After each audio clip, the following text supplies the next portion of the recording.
Il est quasiment 19h sur CNews. Merci d'être avec nous pour Face à Philippe de Villiers. Cher Philippe, bonsoir. Bonsoir Elliot, bonsoir Geoffroy. Geoffroy le jeune, on a retrouvé Geoffroy parce que la semaine dernière, il a été grand remplacé. Incroyable. Il y a concurrence. Il y a match avec Charlotte Dornelas. Je suis rassuré d'avoir retrouvé ma place parce que je sais que j'étais pas Désiré ce soir. Donc... Oh Désiré, c'est un beau prénom, Désiré. Ça pourrait être le prénom d'un buteur demain en finale de Ligue des Champions. Philippe de Villiers, à regarder sur les antennes de Canal+. Je sais à quel point vous êtes attaché au football, au beau jeu. Et c'est vrai que le FC Barcelone a très bien joué cette année, mais le Paris Saint-Germain aussi.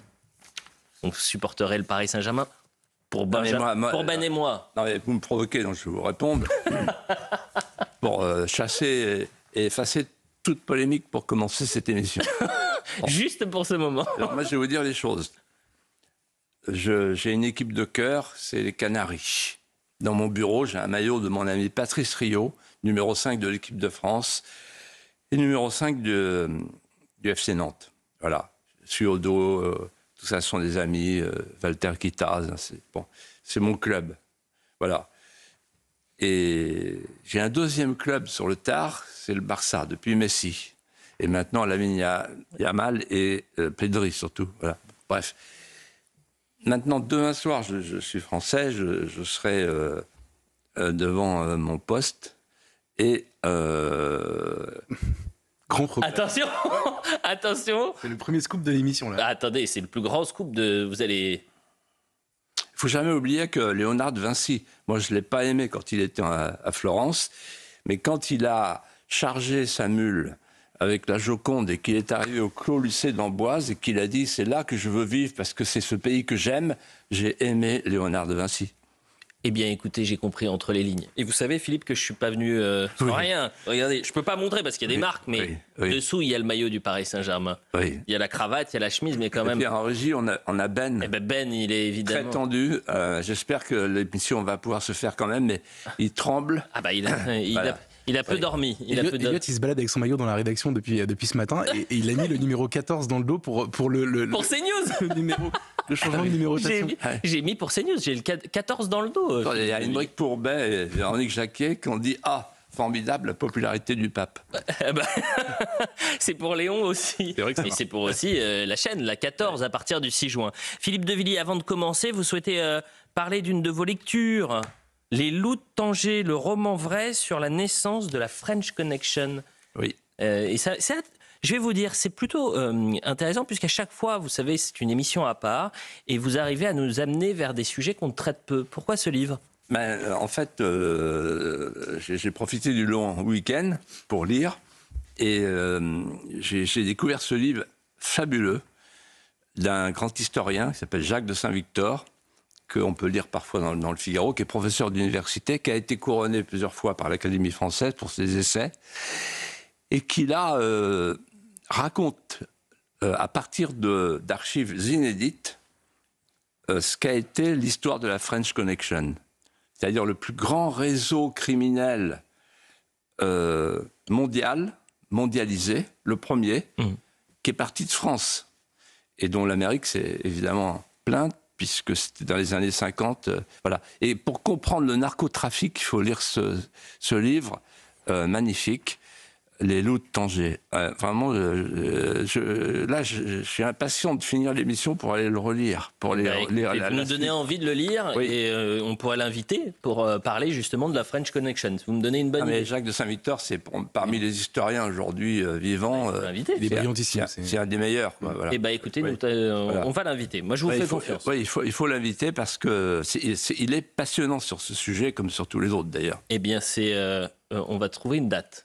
Et je vous tiendrai au courant. Philippe de Villiers, dans l'actualité, vous savez aussi, on peut parler de l'actualité brûlante. Et cette semaine, quand même, il y a 3 actualités qui s'entremêlent. Bon, sur les interdictions. Et c'est vrai qu'on peut avoir l'interdiction à géométrie variable en France. Regardez, à gauche, vous avez la cigarette qui va être interdite sur les plages, dans les parcs, aux abords des écoles en France à compter du 1er juillet. Vous avez également la CNIL qui interdit la vidéosurveillance près des écoles à Nice. Et Christian Estrosi est foudrage, parce que c'est pour protéger les enfants, bien évidemment. Et puis, enfin, la Ligue des Champions, 5400 policiers mobilisés. Les commerces seront fermés en fin d'après-midi, samedi, sur les Champs-Élysées le dispositif de sécurité. Alors pourquoi vous avez souhaité commencer cette émission par ces 3 actualités et est-ce qu'on peut les lier en quelque sorte, Philippe? Oui, on peut les lier avec 2 mots, l'impuissance et la diversion. L'impuissance, donc on va mettre des milliers de policiers. Les gens sont contents, ils disent « Ah, c'est formidable, on est protégé, on se sent protégé, il y a un gouvernement. » Mais la réalité, c'est que le gouvernement tente de traiter les effets des maux dont il chérit les causes, pour reprendre la formule de Bossuet. C'est-à-dire que comme on est incapable de résoudre le problème des banlieues, qu'on ne veut pas le voir, qu'on est incapable de résoudre les problèmes d'immigration et d'insécurité, comme on est incapable de remettre des frontières, comme on est incapable d'avoir une justice tournée vers la victime plutôt que vers le criminel, alors on demande aux braves gens, renfermez-vous, confinement sécuritaire après le confinement sanitaire, et on ferme les commerces. Mais c'est un scandale, mais c'est une honte. Et j'invite tous les téléspectateurs et tous les auditeurs de CNews et d'Europe 1 à se lever en disant « c'est une honte, on a un gouvernement de nuls, parce qu'il ne veut pas aller traiter les vrais problèmes ». Voilà. Et donc, comme on ne traite pas les vrais problèmes, eh ben, on s'adresse par exemple aux écoliers en leur disant il n'y aura plus de caméras. À Saint-Ouen, on a fait mieux. On a dit, étant donné qu'il y a des dealers devant l'école, on va déplacer l'école. Et le pompon, c'est la cigarette. Et cette Madame Vautrin, qui aura sur son front jusqu'à sa mort le sceau de l'infamie, il y a 2 jours, elle faisait voter une loi qui va permettre l'injection létale pour tous ceux qui ne peuvent plus vivre, ceux qui pourront plus vivre, dans les maisons de retraite, vu que déjà, on supprime les enfants dans le ventre de leur mère. Et elle est là, pimpante, elle va au sacre du nouveau pape, ça la gêne pas, et elle nous explique le problème numéro 1 aujourd'hui, mais ça s'appelle une diversion.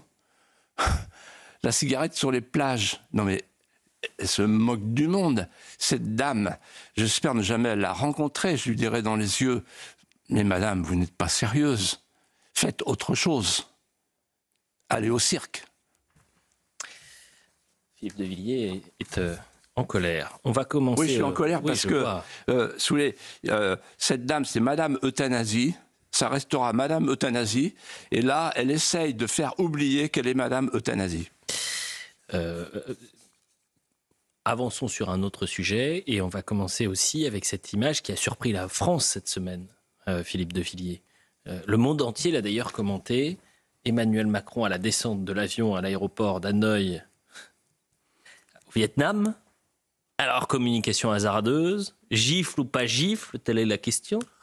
On plaide d'abord la fake news, puis la chamaillerie entre les deux. Et alors, ce qui est encore plus surprenant, c'est que Emmanuel Macron a pris la parole pour faire une sorte de bilan des dernières séquences, attaquant les maboules. Il parle des maboules. Peut-être que vous vous sentirez concerné, puisqu'on avait parlé de cette poignée de main avec Erdogan la semaine dernière. Les maboules qui interprètent ou surinterprètent ses moindres faits et gestes. Je ne vous dément rien du tout. Je vous dis juste que, voilà, tout ça est un peu dans le monde où on vit. Je pense qu'on n'a pas tellement de temps à perdre. Et je vois beaucoup de maboules passer leur journée à expliquer sur toutes ces vidéos des interprétations. Je vous le dis, moi, ça fait 3 semaines. Si vous faites l'agenda international du président de la République française, de Kiev à Tirana jusqu'à Hanoï, il y a des gens qui ont regardé des vidéos et qui pensent que j'ai partagé un sac de cocaïne, que j'ai fait un mano à mano avec un président turc et que là, maintenant, je suis en train d'avoir une scène de ménage avec ma femme. Rien de tout ça n'est vrai, pourtant ces 3 vidéos sont vraies. Geoffroy Lejeune. Alors Philippe, il se trouve que vous le connaissez bien, le couple Macron, vous les avez pratiqués déjà à l'Élysée notamment.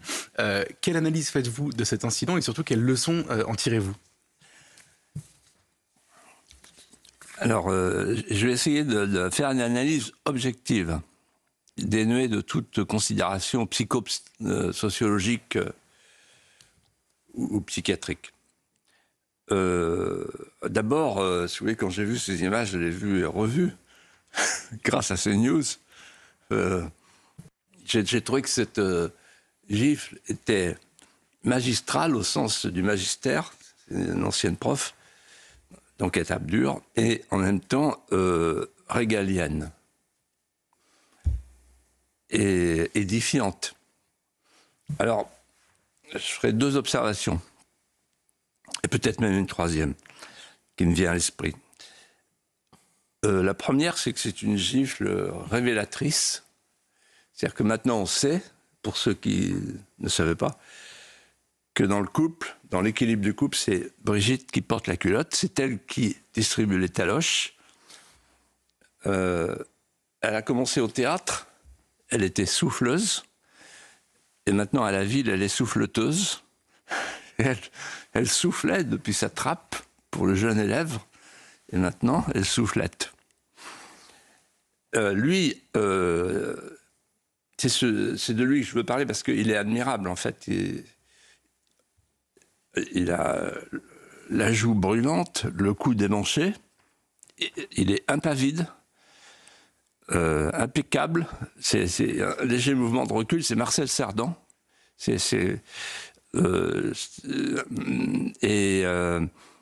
ne s'en laisse pas compter et donne une belle leçon de maintien, ce qui pour un président de la République est très important, devant un contretemps qui est quand même un contretemps sérieux.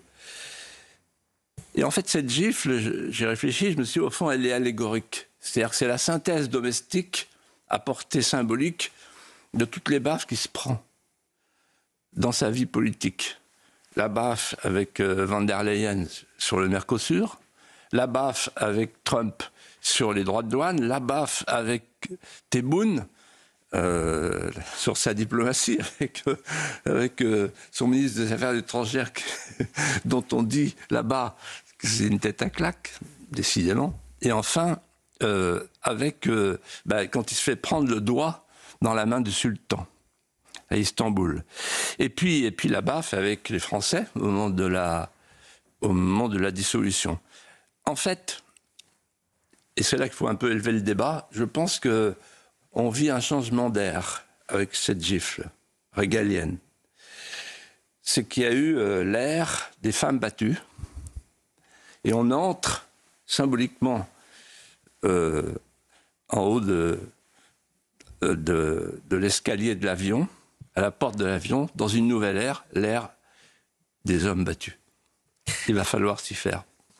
Et on note également l'humour, évidemment, dans vos mots, Philippe de Villiers. Alors, vous avez laissé échapper, Philippe, il y a une semaine, une phrase qui a été beaucoup commentée. Vous avez dit que le prochain président, en 2027, serait un président martyr. Vous ne faisiez pas allusion à la gifle, mais à ce qu'il allait advenir de notre pays et de notre futur chef de l'État après la prochaine élection présidentielle. Je vous propose juste qu'on réécoute cette courte séquence. C'était la semaine dernière pour les téléspectateurs qui ne l'ont pas vue. Il faut qu'on reprenne tout ça en main. Qui le fera ? Question qu'on se posera dans les prochaines semaines et les prochains mois. Les prochains mois, Philippe de Villiers. Vous avez dit son nom en première Est-ce qu'il y aura un président martyr la prochaine fois ? Geoffroy Lejeune. Alors moi, j'ai vécu cette séquence pour une fois comme téléspectateur et c'est vrai que ça m'a beaucoup marqué. Et j'avais envie de savoir, de vous demander quelles sont les raisons qui vous ont poussé à utiliser cette expression de président martyr. J'avais prévu la gifle. Président martyr. Non. Alors pourquoi j'ai dit ça ? Voilà. Nous sommes devant une crise de régime, on l'a dit, et même c'est pire que ça, puisque Agnès Verdier-Molinier disait on est devant une crise de liquidité. Donc la crise de régime, elle tourne mal. Il y a le FMI qui nous surveille, qui a des fourmis dans les jambes, la Commission de Bruxelles, etc. Crise de liquidité. En réalité, la Ve République ressemble de plus en plus au bateau ivre de la Quatrième République. Les traits communs se multiplient. L'instabilité, la partitocratie, la kleptocratie par rapport au peuple, la proportionnelle, et puis le poujadisme latent. Donc on a tous les ingrédients. En fait, la 4e République, si on prend de la hauteur, elle est morte parce qu'elle n'a pas su résoudre le problème de l'Algérie.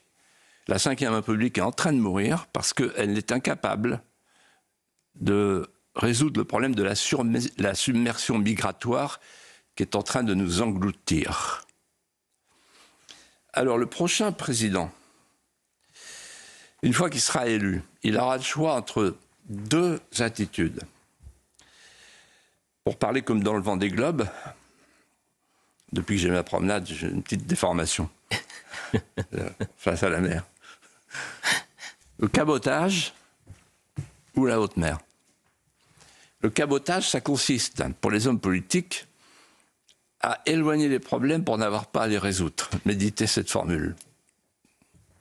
C'est exactement ce que fait le gouvernement. De la com, de la com, de la com. On dit, voyez, on s'occupe de vous, on communique. Donc ça, c'est la mort. Pourquoi ? Parce que le pronostic vital est engagé et que le peuple historique français pourrait disparaître. Et peut-être même en train de disparaître. Après, il y a la 2e hypothèse, c'est la haute mer. La haute mer, ça veut dire les 40e rugissants, les 50e hurlants. Accepter de se prendre des paquets de mer. Accepter d'être impopulaire. Si le futur président choisit la haute mer, c'est-à-dire la fermeté, c'est-à-dire le sursaut, pour que le peuple français ne disparaisse pas. Parce que c'est ça l'enjeu. Il faudra qu'il ait 2 qualités. La première qualité, c'est la lucidité. René Char disait la lucidité, la blessure la plus proche du soleil, parce que ça brûle la lucidité, quand vous regardez la réalité en face. La lucidité, ça veut dire que le président va se dire les manettes ne répondent plus, j'ai plus les manettes. Il faut reprendre le pouvoir avant de faire quoi que ce soit. Sinon, je ne peux rien faire. Ou alors, si, aller au premier rang comme tout le monde et pleurer. La politique compassionnelle. La lucidité. La lucidité, on parlait de la situation de la sécurité sociale, tous les deux cette semaine. La lucidité, ça veut dire que le président doit se dire « je n'ai plus le contrôle de mes frontières », c'est-à-dire que je ne peux plus dire qui doit entrer, qui ne doit pas entrer. Ça se passe à la Commission de Bruxelles, à Schengen. Deuxièmement, je n'ai plus le contrôle de mes lois. On va prendre l'exemple des ZFE, peut-être qu'on en parlera. Les ZFE, en fait, on applique une directive européenne. Hein. Personne ne dit ça. Et on va être puni. On va être repris. C'est-à-dire qu'en fait, je ne peux plus rien contrôler de mes lois. Ça se fait ailleurs. Je suis une instance de transposition. Et troisièmement, le budget. Puisque, en fait, les finances de la France sont entre les mains de prêteurs étrangers. Voilà, la lucidité. Donc, il faut reprendre le pouvoir. Bon. Le courage. La lucidité, le courage. Le courage d'affronter les 3 féodalités. Le souverainisme, j'avais défini devant l'Académie des sciences morales et politiques en 2004. Le souverainisme, c'est lutter contre les hégémonies à l'extérieur et les féodalités à l'intérieur. Les 3 féodalités. La première féodalité, c'est évidemment Bruxelles. C'est-à-dire, fini Schengen, la supériorité du droit français sur le droit européen, sinon je ne peux rien faire, et fini la commission qui s'occupe du commercial et du politique. En fait, je fais le Brexit. Si je ne fais pas le Brexit, j'ai que mes yeux pour pleurer. Deuxième féodalité, les cours suprêmes. Les cours suprêmes, les 5 cours suprêmes ont une double préférence aujourd'hui. Une préférence pour l'étranger sur le national, donc c'est la fin de toutes les communautés nationales, c'est l'idéologie de la destruction des nations. Et la deuxième préférence, c'est la préférence pour le coupable sur la victime. Donc, il faut rendre la justice au peuple.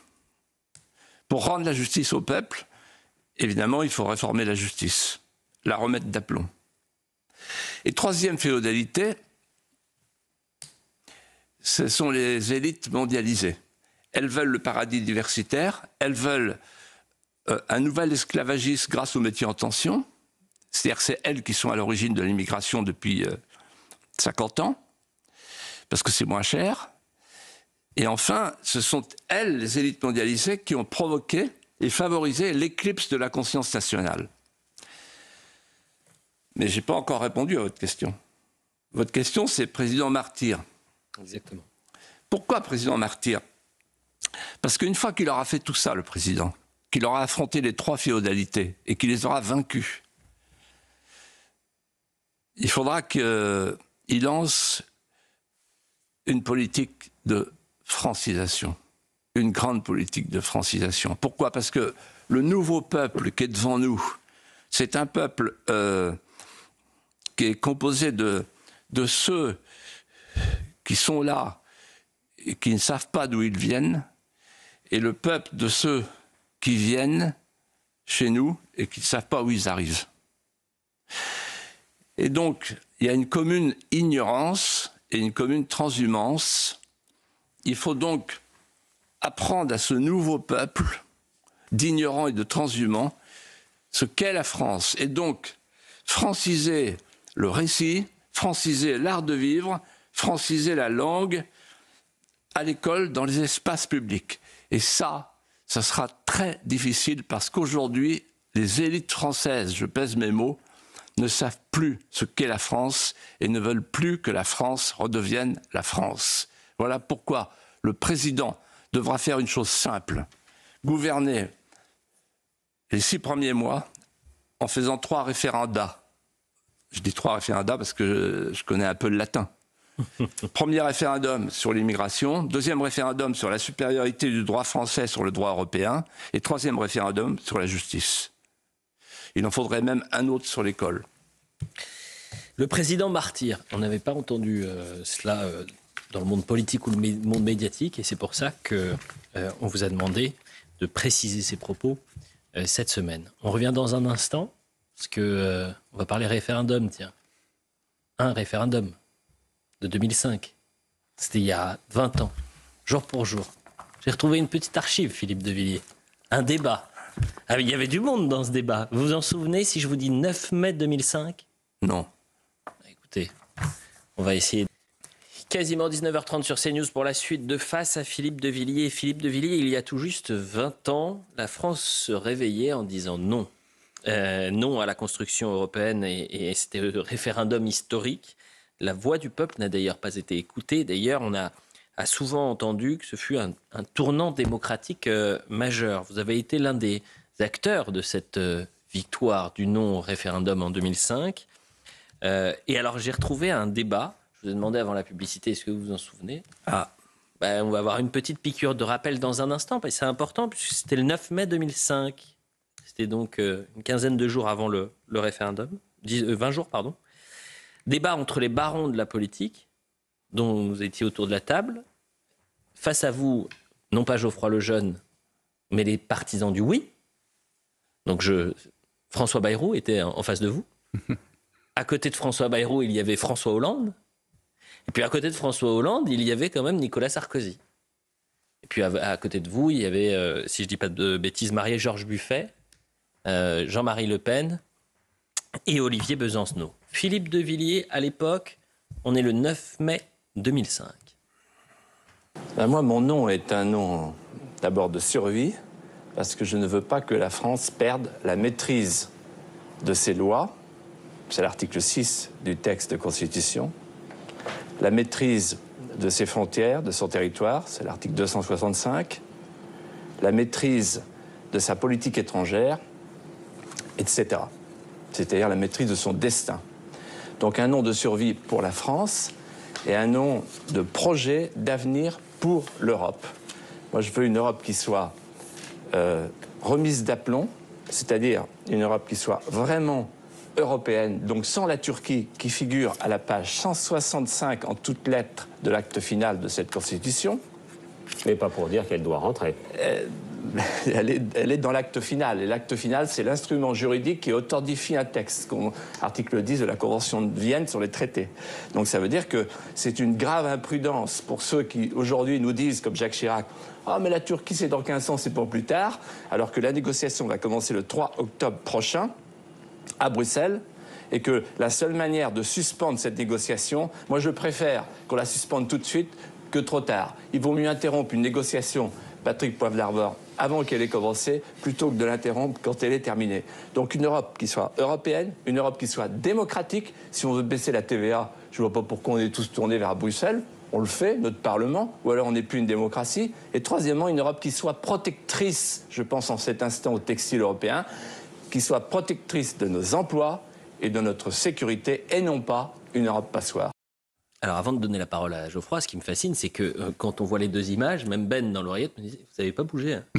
Hein vous n'avez pas bougé. Vous n'avez pas bougé. Vous êtes quasiment, le même. » Résultat, donc 9 mai 2005, 29 mai 2005, il y a 20 ans, le non l'emporte, 54%, un peu plus de 54% contre 45% pour le oui. Et c'est une surprise énorme et c'est une victoire gigantesque pour vous. Est-ce que vous pouvez nous raconter, Philippe, cette campagne homérique ? La campagne, pour moi, elle commence le 13 janvier 2005. Je suis dans le bureau de Jacques Chirac à l'Élysée et je lui pose 2 questions. Monsieur le Président, première question, pourquoi vous voulez refuser que les racines chrétiennes figurent dans la Constitution européenne ?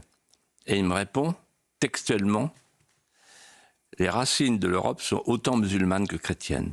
Et là, je comprends qu'il veut faire rentrer la Turquie. Et deuxième question, qui va susciter son ironie, pourquoi vous acceptez que le droit européen, je ne sais plus dans quel article du projet de constitution, soit supérieur au droit national? Parce que c'est dans ce traité que figure la supériorité du droit européen. Et il me regarde, il déplie, il replie, il regarde sa pendule qui se met à sonner à ce moment-là, petite pendule japonaise, et il me dit, on s'en fout, c'est une histoire de juriste. Ça, c'est du Chirac. Après arrive la campagne. Pendant la campagne, avec mes amis, Christophe Baudouin, Guillaume Pelletier, on a levé 2 lièvres qui ont tout fait basculer, en fait. Il y a eu la une de Libération qui rappelle le plombier polonais. Le plombier polonais, c'est moi. En fait, la directive Bolkestein, j'ai pas le temps de raconter, mais c'est merveilleux, qui dit le prestataire de service doit répondre aux droits du pays d'origine. Et donc, ça veut dire que... Alors, pourquoi je dis le plombier polonais? Parce que c'est Fernand Reynaud, vous savez, le sketch, la dame qui dit « Qui c'est ?» Et il répond « C'est le plombier !» Et j'ai dit bah, « C'est le plombier polonais. » Voilà. Et c'est parti, le plombier polonais. La directive Bolkestein. J'avais dit Bolkestein-Frankenstein. Ça avait été assez mal pris par la gauche. Et deuxièmement, je débusque un truc incroyable. Il y a la signature de Abdullah Gül, le Premier ministre turc, à Rome, sur le texte du traité constitutionnel. Dans l'acte final. Dans l'acte final. Ce que je dis d'ailleurs sur la page 165. Et là, je brandis le traité et ils sont tous berniques parce que bah, c'est vrai, quoi. La Turquie, ça y est, elle va rentrer dans l'Europe. Le non gagne. La victoire du non, c'est un séisme. Pourquoi? Parce que cette victoire du non a une signification d'abord juridique. C'est le refus de l'État fédéral, c'est le refus de la souveraineté européenne, si chère à Macron. C'est la souveraineté nationale qui va continuer, malgré tout, malgré Maastricht. Donc c'est une grosse déconvenue pour les européistes. Deuxième signification, la signification sociologique, j'insiste là-dessus. Il y a eu un édito merveilleux hier chez Christine Kelly de Mathieu Bocoté, sublime. Alors, signification sociologique. 100% des partis présents à l'Assemblée nationale sont pour le oui. 99% des médias, il n'y avait pas CNews, sont pour le oui. 99% des élites sont pour le oui. Donc c'est fait. Et le non l'emporte. Et qu'est-ce que ça veut dire? Ça veut dire que c'est le début de la fracture. Et c'est à ce moment-là que le cercle de la raison inaugure un mot qui va faire fortune, le populisme. Le populisme, ça veut dire, regardez, ce peuple polluant, là, les ZFE, etc., c'est là que ça commence, la grande fracture. Vous voyez Et la fracture sociologique autant que politique. Et qu'est-ce qui se passe? Le coup d'État, le traité de Lisbonne. C'est-à-dire que le traité de Lisbonne reprend la Constitution européenne, pied de nez des élites au peuple, à partir du principe de Bertolt Brecht. Si le peuple se met à mal voter pour le gouvernement, il faut changer, non pas de gouvernement, mais de peuple. Et depuis, on a un État profond, le nôtre, qui transpose les normes, et on a un super État profond à Bruxelles qui fabrique les normes. Réfléchissez bien à ce que je viens de dire. En plus, la déclaration que vous faites le 9 mai 2005, j'ai l'impression qu'on pourrait la faire le 9 mai 2025. Tout ce que vous avez dit, hormis la Turquie, c'est évidemment produit et on en voit aujourd'hui les conséquences. C'est intéressant la manière dont vous faites pied de nez. C'est ça qui m'a fait sourire. J'ai un pied de nez, j'ai pas bien... On était entre le pied de nez et la trompette. Voilà, exactement. Comment le pied de nez? Non, c'est la déformation du jeune flûtiste que j'étais. Ah, ok.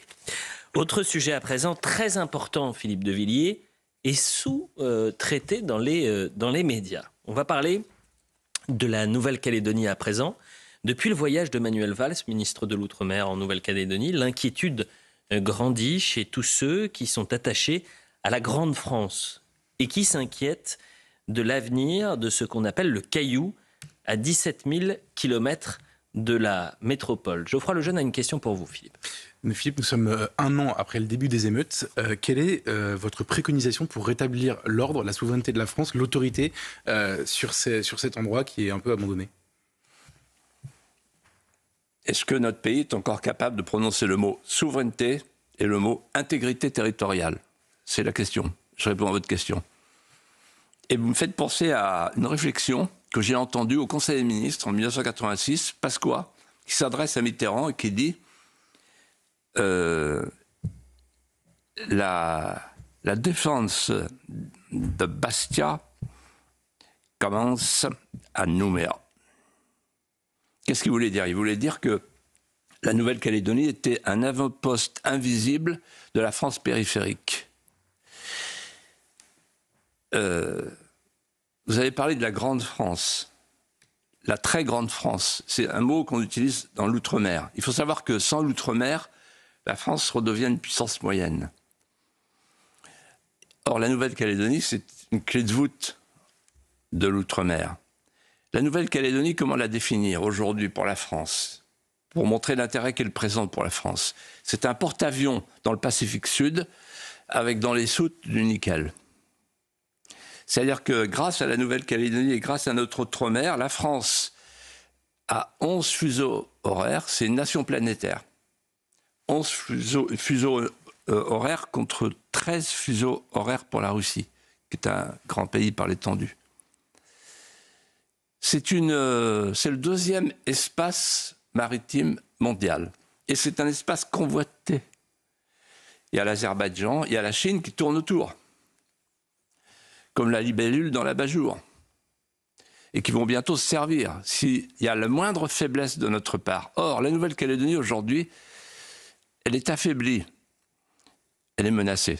Elle est menacée de l'intérieur et de l'extérieur. De l'intérieur, parce que l'accord de Nouméa, de 1998, a créé un proto-État avec ce concept à la Edgar Faure, l'indépendance dans l'interdépendance, etc. Tout est confus.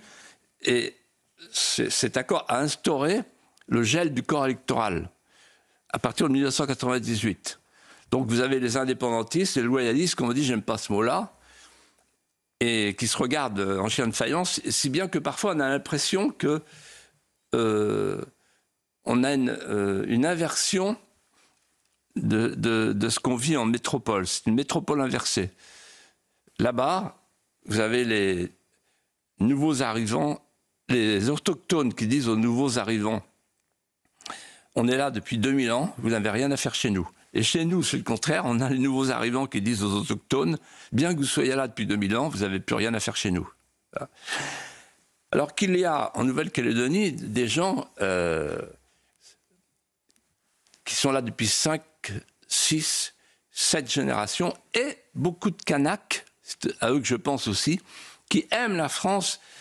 Un d'entre eux m'a appelé, c'est à cause de lui que je voulais faire cet édito. Un Kanak qui m'a appelé et dit « Parlez-nous de la France, dites bien que les Kanaks aiment la France. » Oui, il y a des Kanaks qui aiment la France. Et c'est aussi pour eux qu'il faut mener ce combat. Alors j'ai dit de l'intérieur et de l'extérieur la menace. La menace extérieure, elle vient du ministre. Alors je suis très déçu parce que je connais bien Manuel Valls. Pour moi, c'était un homme d'État. J'ai des bonnes relations avec lui, mais là, je ne comprends pas ce qu'il a fait. Il a dû écouter des mauvais conseillers, ceux qui ont conseillé Rocard à l'époque. Et il a déclaré, en fait, l'indépendance de l'association. Ça veut dire l'indépendance. Donc, en fait, il y a 3 solutions en Nouvelle-Calédonie. Je réponds à votre question. Première solution, l'indépendance. Donc, c'est la solution Valls. Donc, on laisse dériver le caillou, comme on l'appelle, dans le Pacifique. Et on verra où il aboutira, Azerbaïdjan-Chine. Deuxième solution, on laisse faire la démographie et ça revient au même. Et troisième solution, on fait Margaret Thatcher au Malouine en 1982, quand elle a dit « Nous avons cessé de reculer ». Voilà, j'aimerais qu'on entende cette phrase dans la bouche d'un homme d'État français. « Nous avons cessé de reculer ». Autre sujet à présent, Philippe de Villiers. On a entendu votre colère en début d'émission sur ce projet de loi dit de l'aide active à mourir. Et ce projet de loi a été voté par l'Assemblée nationale mardi soir, dans un hémicycle plein cette semaine, contrairement, et là aussi on était les seuls à en parler ce week-end, au moment des débats. Regardez bien cette image, vous qui connaissez l'Assemblée nationale, Philippe, samedi, quand le délit d'entrave est voté, c'est dans un hémicycle aux 3/4 vide, alors qu'il y avait des Français qui se mobilisaient dans la rue et qu'il y avait des milliers de signataires contre ce projet de loi. Donc un projet aussi important, boudé en quelque sorte par les députés. Je vous propose d'écouter Yael Braun-Pivet, et quand j'ai dit que vous étiez en colère en début d'émission, parce que ce projet, vous le portez depuis le début et vous avez été l'un des premiers à alerter sur les dérives que pouvait provoquer une telle loi. Écoutons la séquence de Yael Braun-Pivet qui annonce donc le vote cette semaine. Votant 561, exprimé 504, majorité 253, pour 305, contre 199. L'Assemblée nationale a adopté.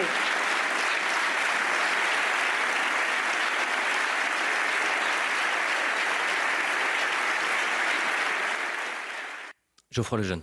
Alors Philippe, vous êtes très actif sur le réseau social X et vous avez écrit cette semaine, après les images qu'on vient de voir, « C'est un des jours les plus tristes de ma vie ». Pourquoi cette tristesse ? Parce que,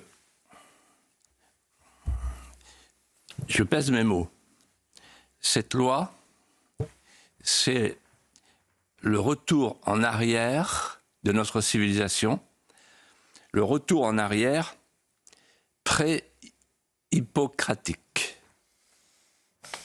Notre civilisation est née avec Hippocrate, le médecin grec qu'on appelait le père de la médecine, qui a défini l'éthique médicale en ces termes: le soignant soigne, le médecin sauve,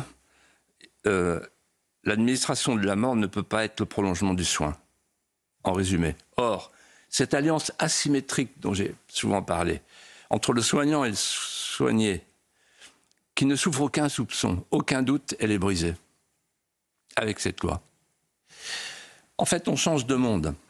On est passé dans un monde post-hippocratique qui trouve son symbole dans le délit d'entrave. Le délit d'entrave a été très bien résumé par une gériatre qui a dit « On va aller en prison parce qu'on a tendu la main plutôt que la corde ». Le délit d'entrave, ça veut dire que quelqu'un qui veut retenir la vie, quelqu'un qui veut dire à un de ses proches « Non, ne te suicide pas », il va en prison. Ils savent pourquoi ils mentent. Mais les gens ne savent pas pourquoi ils mentent. Ils mentent quand ils disent aide à mourir pour la fin de vie. Non, c'est pas pour la fin de vie, c'est pour tous les éligibles, tous les déficients, tous ceux qui ont des problèmes. qui peuvent trouver là une occasion d'eugénisme compassionnel. Eugénisme compassionnel. C'est ça le mot qui vient. Et quand on dit loi de fraternité, tuer, ce n'est pas fraternel, non. Quand on dit aide active à mourir, non. Pourquoi ils n'osent pas prononcer le mot euthanasie, suicide? Euthanasie, ça s'écrit de deux manières. Action 4, ça vous dit rien, mais je peux en parler si vous voulez, quand vous voulez. Ça, c'est déjà pratiqué dans un pays qui s'appelle l'Allemagne. Et là, en fait, c'est un eugénisme. Habermas avait dit l'eugénisme libéral. Qu'est-ce que c'est l'eugénisme? C'est la sélection de ceux qui vont mourir et de ceux qui vont vivre. Et moi, ce qui me frappe, si on prend de la hauteur, c'est la concomitance entre deux phénomènes qui se croisent. Le premier, c'est l'arrivée en France d'une nouvelle religion, avec ses croyances, avec ses mœurs, avec ses codes, l'islam, qui est tout à fait hostile à l'euthanasie, et une matrice chrétienne qui s'effondre, avec une révolution anthropologique, la société liquide de l'homme de sable, c'est-à-dire l'homme délié de sa filiation, délié de ses héritages, et bientôt délié de son corps. Voilà. Et ça vous rappelle rien? Ben, je vais vous dire, moi, ce que ça me rappelle. Le jardin d'Éden, le serpent qui dit à Adam et Ève, « Sicut Dei eritis, vous serez comme des dieux ». La révolution faustienne, la révolution prométhéenne, l'homme cherche à dérober le feu, cherche à dérober la vie. Et je pense en cet instant à ce que j'avais dit un jour sur la décivilisation. La différence entre la mort d'un homme et la mort d'une civilisation, c'est que dans le cas d'un homme, la décomposition suit la mort, alors que dans le cas d'une civilisation, elle la précède. Philippe de Villiers, on va parler à présent des Français, puisque sur France 5, le 19 mai, puis sur LCI, le 25, le cinéaste Mathieu Kassovitz s'est félicité de la disparition des Français de souche. Dans un premier temps, il a dit qu'il n'y en avait pas, pour ensuite dire qu'il y en avait, mais que finalement, ce n'étaient pas des Français de souche, c'était des fins de race. Je pense qu'il n'y a plus de Français de souche. Enfin si, il y en a. Ça s'appelle les fins de race. Ils vont se mélanger avec les autres. Et tant mieux pour nous tous. Et bienvenue les gars. Il n'y a aucune raison d'être énervé. Alors, il a présenté ses excuses sur les réseaux sociaux, expliquant aussi que ses propos avaient été tronqués, mais qu'il aimait la France et que c'était une France qui était en mouvement. J'essaie de résumer peut-être un peu grossièrement ces 5 minutes sur les réseaux sociaux. Mais vous m'aviez confié que vous aviez envie en fait de lui répondre en quelque sorte, une sorte d'ode aux Français de souche, et ce sera finalement votre apologue, Philippe de Villiers. Oui, je devais faire un apologue sur le 29 mai 1453, la chute de Constantinople, et puis je me suis dit non. Monsieur Kassovitz, je vais lui répondre gentiment. Aux Français de souche, tout recroquevillé sous la mitraille, emmitouflé de honte, furtif sous les colibés, je voudrais, Eliot, Geoffroy, rendre les honneurs. Il fut le pied-mer qui offrit les plus beaux greffons d'un peuple, d'un vieux peuple, qui a plus de 2000 printemps.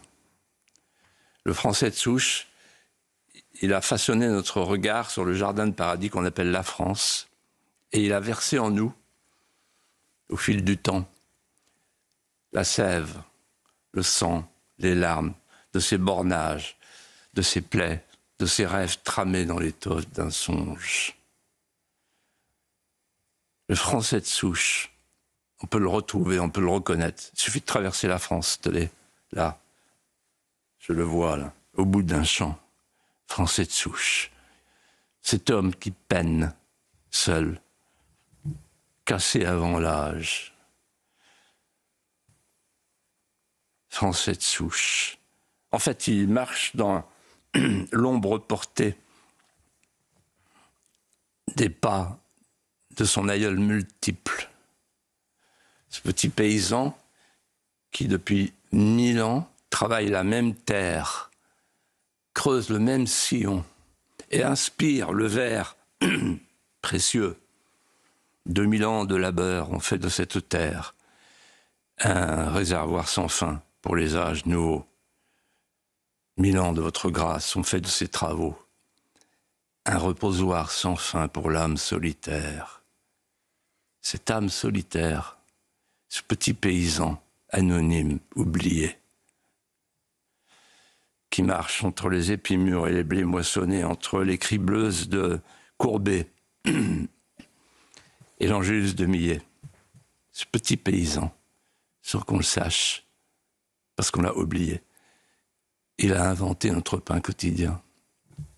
Et puis un peu plus loin, un peu plus haut, si on descend du côté des Causses de l'Aveyron, on voit un petit berger, frêle, qui n'en revient pas de ce qu'il a fait. Ce petit berger, il a oublié, dans une anfractuosité, peut-être dans une souche de frêne, une souche encore, une souche française, il a oublié sa tartine de lait de brebis moisi. Et ça donne un art de la table qui est envié dans le monde entier. Il a inventé ce petit berger de l'Aveyron. Il a inventé le Roquefort. Et puis, plus à l'ouest, le long de la Garonne, il y a un autre petit Français de souche, là aussi oublié, qui, de père en fils, entre les ceps torturés par le temps, de père en fils, a foulé, pressé son raisin d'or et de pourpre. Et ce petit vigneron qu'on a oublié, il a inventé le château d'Yquem. Et puis il y a un peu plus loin, au creux de la Creuse, dans une vallée, une abbaye, Fontcombault. Et là, il y a un moine copiste. Il a enluminé la France dans son scriptorium grégorien de parchemin savant. Et lui répondant, accroché à la toiture de plomb de la cathédrale de Chartres, il y a un petit sculpteur qu'on ne connaîtra jamais, et pourtant génial. Ce petit sculpteur, c'est un sculpteur de gargouilles. Il est là, tout là-haut, et on ne sait plus, on a oublié qu'en fait, il a fait vibrer la France des hautes nefs immémoriales et qu'il a laissé derrière lui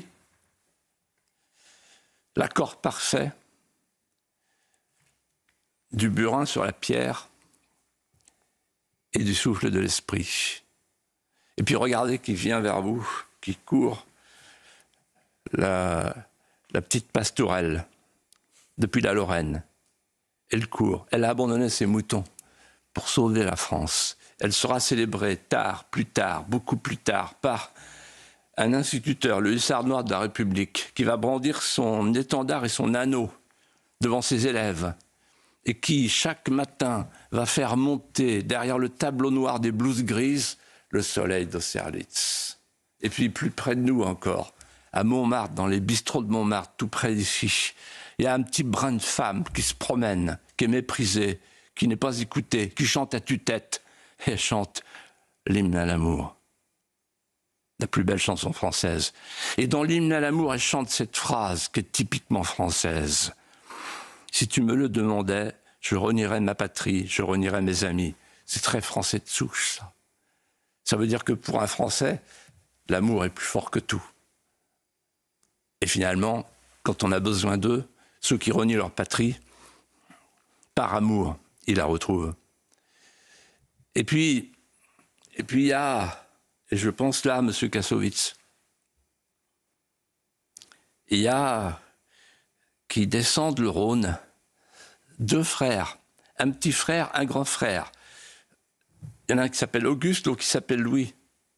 Auguste et Louis Lumière. Ils ont inventé le cinématographe pour permettre à M. Kassovitz, qui leur dit à sa manière sa reconnaissance pour les Français de souche qu'ils sont, puisqu'ils sont des vieux Français de souche lyonnaise. ils ont inventé le cinématographe pour permettre à M. Kassovitz d'exister et de prospérer par l'image. Et puis j'allais oublier, dans Paris, tout près d'ici, entre les Champs-Élysées et le Panthéon, 2 millions de Français de souche qui se sont levés au petit matin pour suivre un corbillard d'un Français de souche qui a chanté toutes les souches françaises comme personne et qui a chanté aussi sa filiation, sa propre filiation. Fidèle, enfin, au sang qu'on versait dans mes veines, mon père, vieux soldat, ma mère, vendéenne. C'était un Français de souche et de plume, intemporel. Il s'appelait Victor Hugo. Vous voyez, j'invite les téléspectateurs et les auditeurs, en cet instant où je parle des Français de souche, à regarder, écouter ce grouillement d'âmes simples,